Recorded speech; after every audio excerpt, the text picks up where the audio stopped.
Hello students, welcome back to my YouTube channel. आज हम लोग सीड जर्मिनेशन के बारे में स्टडी कर रहे हैं। सीड जर्मिनेशन की अगर हम बात करें तो सीड जर्मिनेशन को हम लोग हिंदी में बोलते हैं बीजों का जो अंकुरण होता है, यानी बीज कैसे बनते हैं, कितने टाइप से हमारे बीजों का अंकुरण होता है, उसके बारे में जानने के लिए आप वीडियो में लास्ट तक बने रहिए।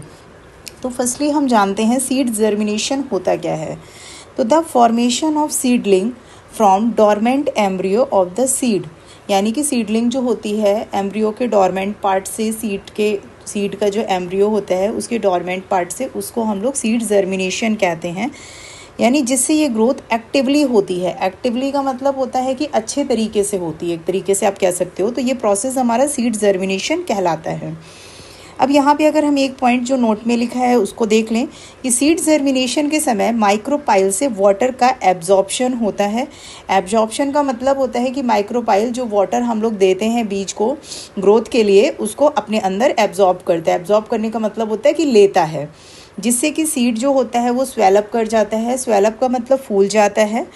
उसकी वजह से सीड कोट सॉफ्ट हो जाता है और इसकी वजह से जर्मिनेशन सीड्स में जो रेट ऑफ रिस्पायरेशन होता है वो इंक्रीज़ कर जाता है। इसको सिंपल सी लैंग्वेज में आप ऐसे समझ सकते हैं, जैसे हम लोग घर पे चने वगैरह को फुलाते हैं, पानी में डालते हैं, तो वो धीरे धीरे चना क्या करता है, पानी को एब्जॉर्ब करता है और एब्जॉर्ब करने के बाद में वो धीरे धीरे फूल जाता है और फूलने के बाद में उसमें ऊपर से एक वाइट कलर का छोटा सा अंकुर निकलना स्टार्ट हो जाता है। तो ये जो नोट वाला पॉइंट है इसको आप उससे रिलेट करके अच्छे से समझ सकते हैं। और जब वो अंकुर करके उसका ऊपर का कोट सॉफ्ट हो जाएगा तो उसमें रेट ऑफ रिस्पायरेशन भी इंक्रीज़ करेगा। नेक्स्ट पॉइंट है हमारा जर्मिनेटिंग सीड्स का जो एम्ब्रियो होता है वो हमारा दो पार्ट्स में डिवाइडेड होता है। फर्स्ट होता है रेडिकल पार्ट और सेकंड होता है प्लूम्यूल पार्ट। ध्यान रखिएगा, जर्मिनेटिंग सीड कौन कौन से दो पार्ट्स में डिवाइडेड है, देन रेडिकल एंड प्लूम्यूल। अब हम देखते हैं रेडिकल क्या होता है एंड प्लूम्यूल क्या होता है। तो अगर हम बात करें रेडिकल की, तो रेडिकल जो होता है वो सीड कोट से पहले बाहर निकलता है और प्लूम्यूल सीड कोट से बाद में बाहर निकलता है। रेडिकल जो होता है वो डाउनवर्ड डायरेक्शन में जाता है। डाउनवर्ड डायरेक्शन का मतलब होता है नीचे की तरफ। और आपको पता है कि सीड जब भी जर्मिनेट करेगा और उसमें अगर कोई चीज़ नीचे की साइड जा रही है तो नीचे की साइड जाने का मतलब ही आपका हो गया कि वो किस चीज़ का काम कर रहा है, रूट में कन्वर्ट होने का काम कर रहा है। यानी कि उससे धीरे धीरे करके हमारी क्या डेवलप हो जाती है, तो उससे धीरे धीरे करके हमारी रूट का डेवलपमेंट हो जाता है। अब अगर हम यहाँ पे बात करते हैं प्लूम्यूल की, तो प्लूम्यूल जो होता है वो सीड कोट से बाहर निकलता है और निकल करके अपवर्ड मूवमेंट करता है।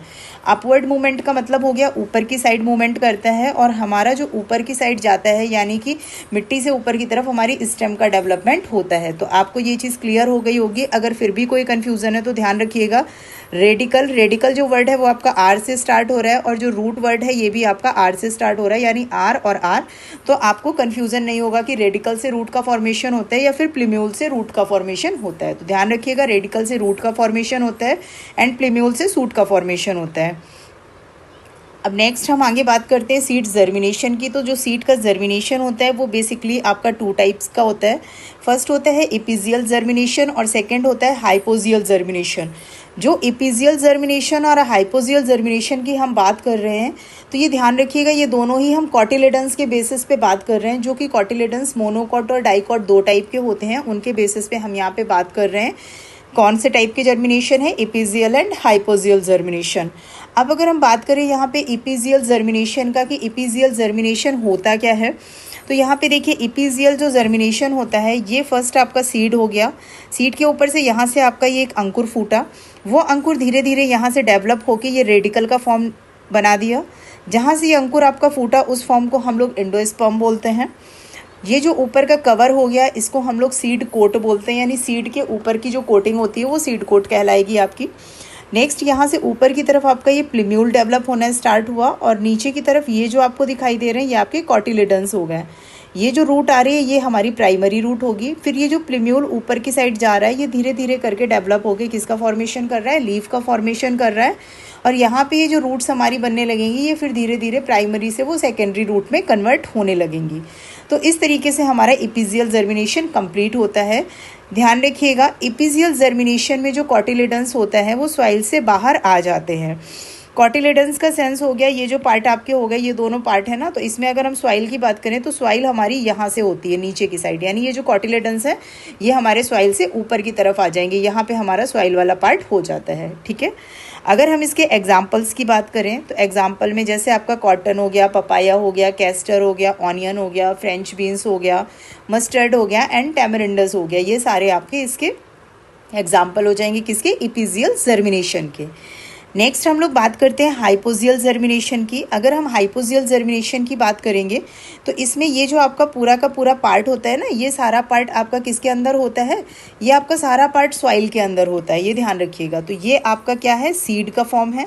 सीड ने जब डेवलपमेंट किया तो आपका ऊपर की तरफ प्लिम्यूल गया और नीचे की तरफ रेडिकल आया। ये जो प्लिम्यूल है वो डेवलप होके एपिकोटिलिडन्स का फॉर्म बना दिया और नीचे जो रेडिकल था वो प्राइमरी रूट का फॉर्म बना दिया। यहाँ पे ये आपकी सेकेंडरी रूट में कन्वर्ट हो गई और देन ये आपका जो फॉर्म बन गया वो किसका फॉर्म बन गया, लीफ का फॉर्म बन गया। ध्यान रखिएगा, यहाँ पे जो आपके कॉटिलिडन्स थे वो सॉइल से बाहर की तरफ चले गए थे और यहाँ पे कॉटिलिडन्स का कोई रोल कॉल नहीं दिखाई दे रहा है आपको, ठीक है। यानी जो कॉटिलिडन्स डेवलप भी होंगे वो आपके सॉइल के अंदर ही होंगे, कॉटिलिडन्स इसमें सॉइल से बाहर की तरफ नहीं जाएंगे, ये आपको याद रखना है। तो अब इसके कुछ पॉइंट्स डिस्कस कर लेते हैं। तो फर्स्ट है, हाइपोजियल जर्मिनेशन में जो प्लिम्यूल होता है वो सॉइल से ऊपर चला जाता है जबकि कॉटिलिडन्स सॉइल के अंदर ही डेवलप होते हैं। ये आपका मेन डिफरेंस हो जाएगा हाइपोजियल जर्मिनेशन एंड एपिजियल जर्मिनेशन का, कि हाइपोजियल जर्मिनेशन में जो कॉटिलिडन्स होते हैं वो सॉइल के अंदर डेवलप करते हैं एंड एपिजियल जर्मिनेशन में वो सॉइल से बाहर चले जाते हैं। नेक्स्ट जो पॉइंट है हमारा वो हाइपोजियल जर्मिनेशन मोस्टली मोनोकॉटिलिडन्स में होता है लेकिन कुछ ही डाइकॉटिलिडन्स में भी ये प्रेजेंट होता है। अब अगर हम बात करें इसके एग्जाम्पल्स की तो मेज़, राइस, व्हीट एंड कोकोनट, ये सारे आपके मोनोकॉटिलिडन्स के एग्जाम्पल हैं। यानी ये मोनोकॉटिलिडन्स होते हैं। मोनो का मीन्स होता है वन, यानी जिसमें कॉटिलिडन वन प्रेजेंट होगा। जैसे इसमें आपको सिर्फ एक ही प्लिम्यूल दिखाई दिया ऊपर की तरफ जाते हुए, एपिकॉट एक ही दिखाई दे रहा है, तो यहाँ पे ये आपके मोनोकॉट हो गए। और इसमें अगर आपने देखा होगा तो इसमें देखिए दोनों साइड डेवलप हो रहा है, यानी दोनों साइड की तरफ जाएगा, तो ये आपका डाइकॉटिलिडन्स का एग्जाम्पल हो गया। लेकिन अगर हम यहाँ पे बात करेंगे हाइपोजियल जर्मिनेशन की, तो हाइपोजियल जर्मिनेशन में आपका ग्राम, पी, पीनट और मैंगो ये आपके डाइकॉटिलिडन्स के एग्जाम्पल्स हो जाएंगे। तो यहाँ पे हम लोगों ने आज सीड जर्मिनेशन के बारे में स्टडी किया है और उसके सीड जर्मिनेशन के कौन कौन से टाइप्स होते हैं उनके बारे में स्टडी किया।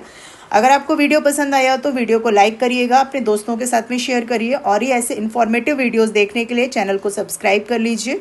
अगर इस टॉपिक से रिलेटेड आपकी कोई भी क्वेरी है तो कमेंट सेक्शन पे कमेंट करके आप अपनी क्वेरी को पूछ सकते हैं, या आपको कोई भी पॉइंट नहीं क्लियर हुआ है तो आप उसके बारे में भी क्वेरी कर सकते हैं। Thanks for watching.